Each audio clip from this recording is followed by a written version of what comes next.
Good morning. Continuing from yesterday we looked at the detailed line wise explanation of the poem My Last Duchess. Today, let us look at the themes of the poem. The theme of objectification of women. The objectification of women.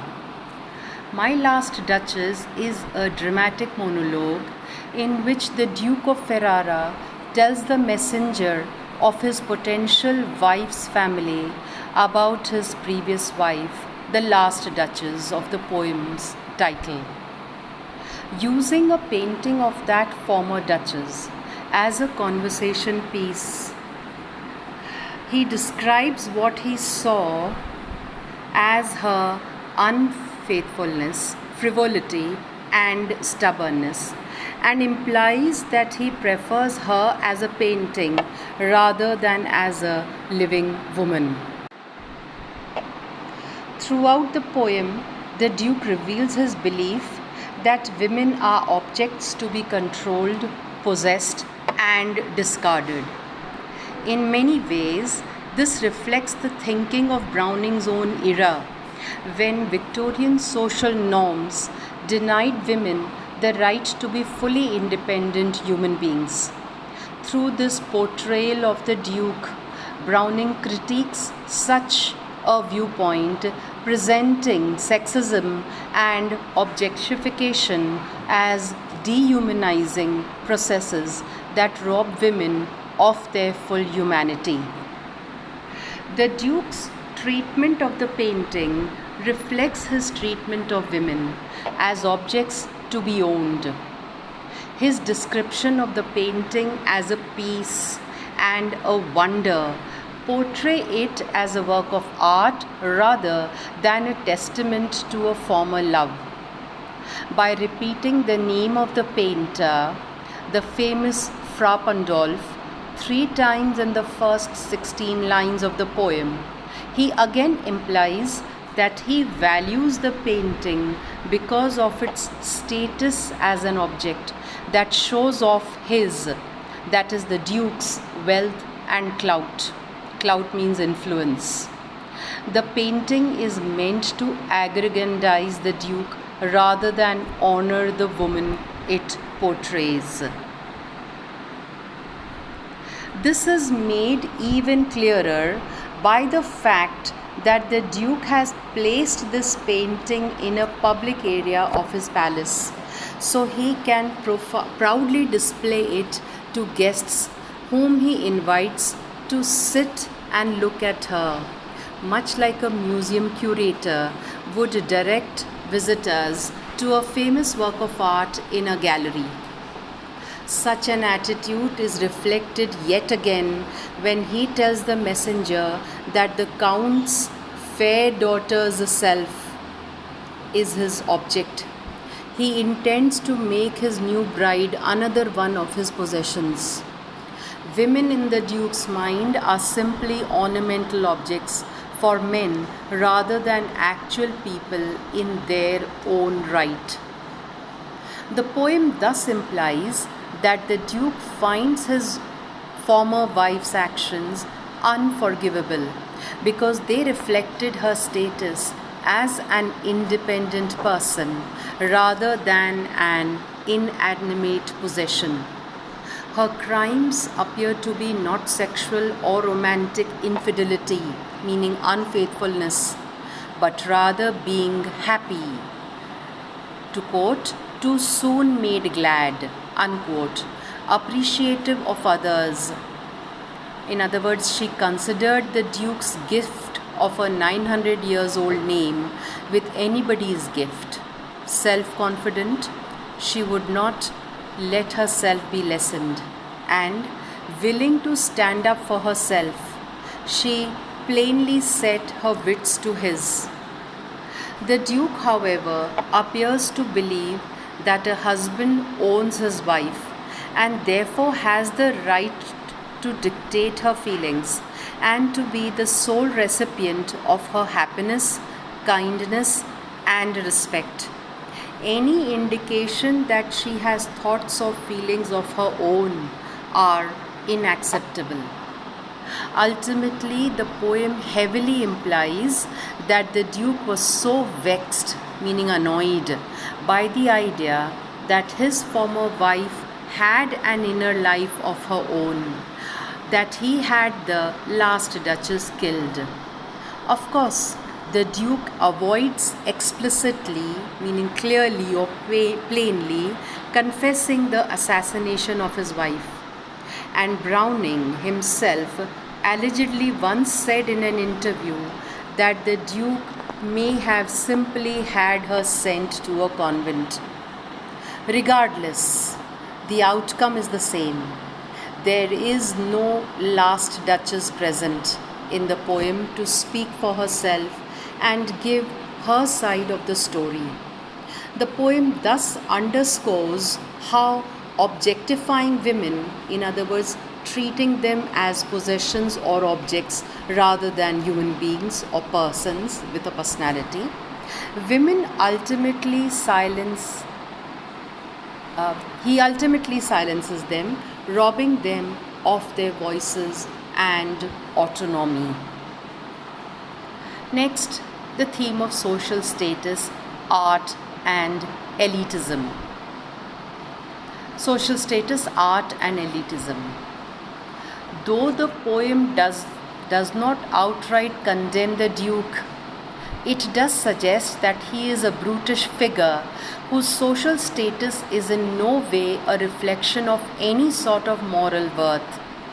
The Duke repeatedly draws his guests' attention to his wealth and power and issues veiled threats about what happens to those who don't put a high enough price on his social standing. Through the Duke, the poem takes a subtle jab, meaning a dig, at the snobbery of the upper class, suggesting the shallowness of an elitist society that bestows respect based on things like having a good family name or owning fancy artwork. Instead, the poem reveals the various ways in which powerful men like the Duke may use such markers of status simply to manipulate and dominate those around them. The Duke repeatedly reminds the messenger of the power in his title. He does this in part by mentioning the famous artists Fra Pandolf and Claus of Innsbruck, who created works specially for him, but also by mentioning his, to quote, 900 years old name, unquote. The Duke then moves quickly from intimidation to intimated threats when he hints that he had his former wife killed for not valuing his status sufficiently. He objects that she ranked his 100 years old name with anybody's gift, and so he gave commands that stopped her smiles. Frightening indeed. Since the Duke and his potential father-in-law, the Count, are about to sit down to discuss the fiancé's dowry, they will put a price on exactly how much his name is worth. Consequently, the Duke's claim that the Count's generosity is ample warrant that the Count will give him a substantial amount of money for the daughter's dowry can actually be read as a veiled, in other words, subtle, not very obvious threat. The Duke implies that if the in-laws want their daughter to live, they will value his name and pay him a large sum. Immediately before beginning negotiations with the prospective in-laws, the Duke also tells the emissary, meaning the ambassador or messenger, to admire a statue of Neptune taming a seahorse made by a famous sculptor. The Duke emphasizes the statue's aesthetic merit as a means of imbuing himself with more importance. The statue is a rarity and was created just for him. This moment has nothing to do with the Duke emphasizing his refined tastes and his appreciation of art. Instead, again, it serves as a warning.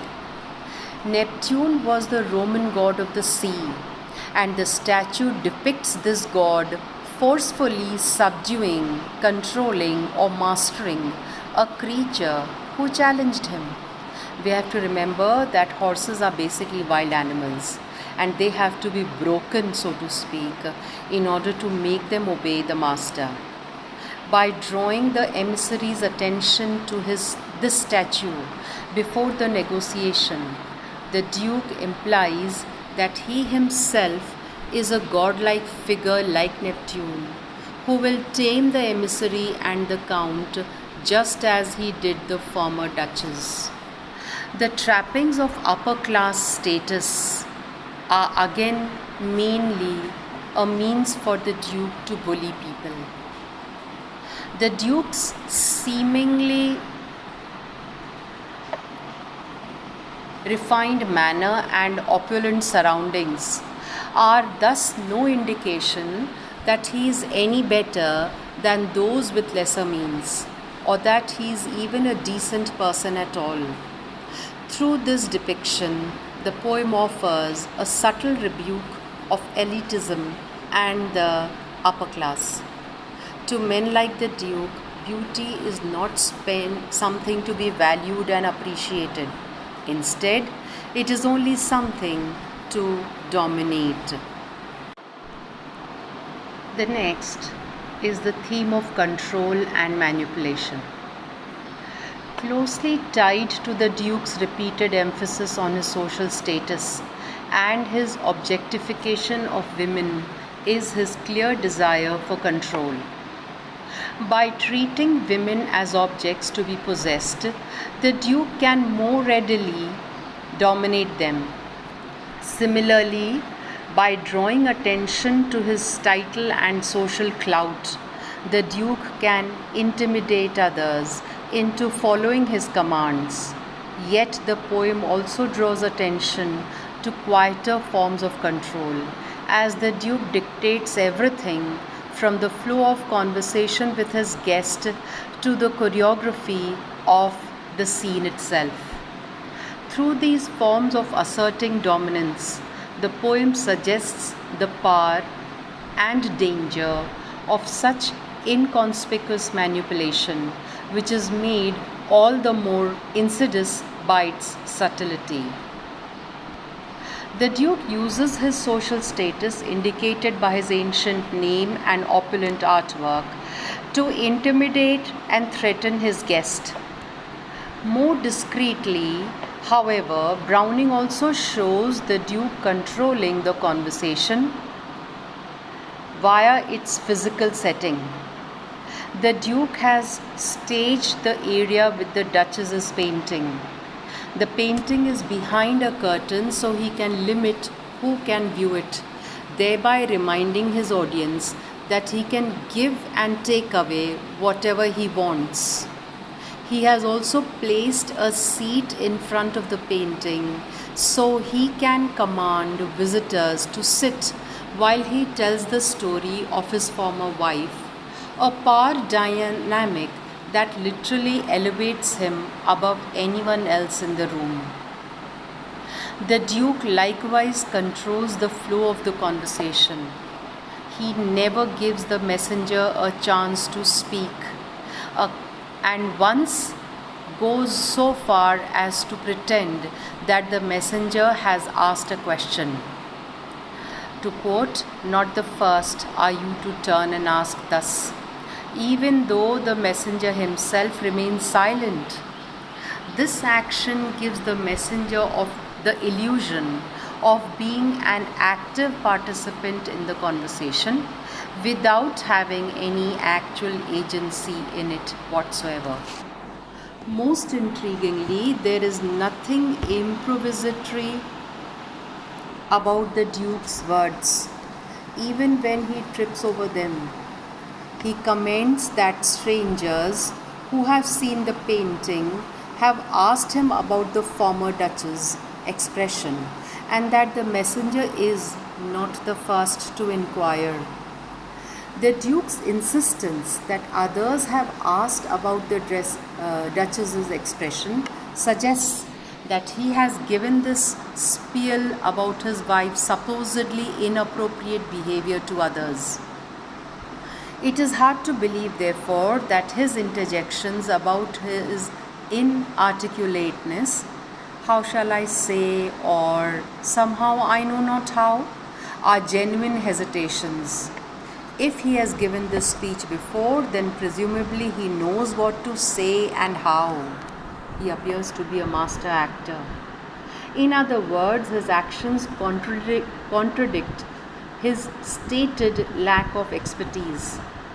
The improvised nature of the Duke's speech, then, with its self interruptions and hesitations, might all be an act. As I just said, he's a master actor.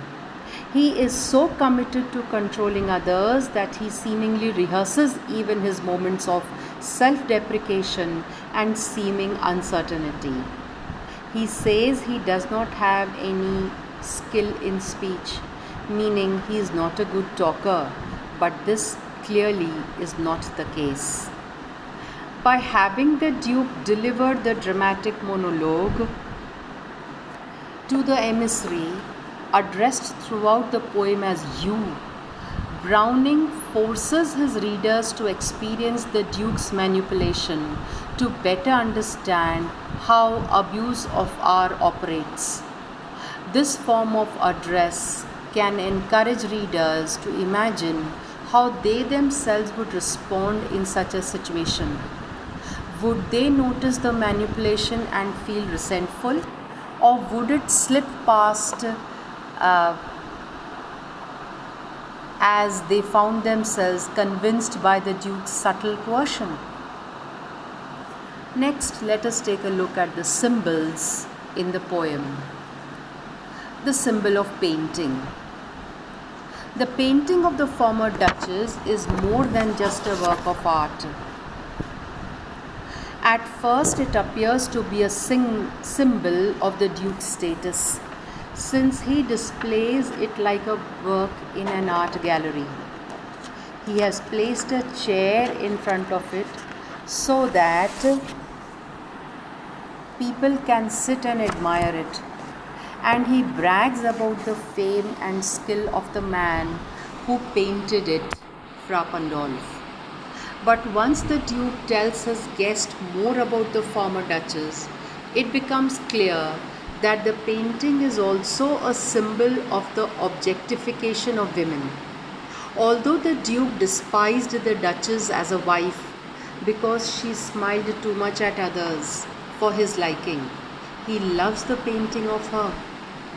Unlike his human being, the painting is something he can control. Indeed, he has placed a curtain in front of the canvas so that he gets to decide whom the painting smiles upon, and he has placed a chair in front of it so that he can control the movements of the people who look at her. The painting then is essentially the objectified version of his former wife, a relic that aggrandizes the Duke while reminding him of his dominance over others. The symbol of the statue of Neptune. At the end of the poem, the Duke directs his guests' attention toward this bronze statue by the famous Claus of Innsbruck. Neptune is the Roman god of the sea, and the statue represents dominance. As such, the statue perfectly reflects the Duke's opinion of himself. He sees himself as an all-powerful god who tames and subdues everything around him, whether the wives or prospective in-laws. What is more, The statue is a rarity, further implying how powerful the Duke must be in order to be in possession of it. The language the Duke uses describing the statue suggests how he plans to dominate and control his prospective fiancée and in-laws, including the Count and his daughter. For instance, the Duke commands the emissary to wait for him, that is the Duke, to go downstairs with the words, "Nay, we will go together down, sir," and has therefore moved from asking, "Will it please you rise?" in line 47 to dictating and controlling the other's movements. The Duke issues another command in line 54 with the phrase, "Notice Neptune," and the alliteration of those words emphasizes that refusing is not a possibility. Finally, the line, "Taming a seahorse, thought a rarity," has several metrical oddities in keeping with its symbolic representation of dominance. The word taming is a trochee instead of an iamb, and therefore breaks the poem's metrical pattern as dramatically as Neptune broke the seahorses. Meanwhile, the caesura between seahorse and thought breaks the iamb in the same way the Duke hopes to break the in-laws.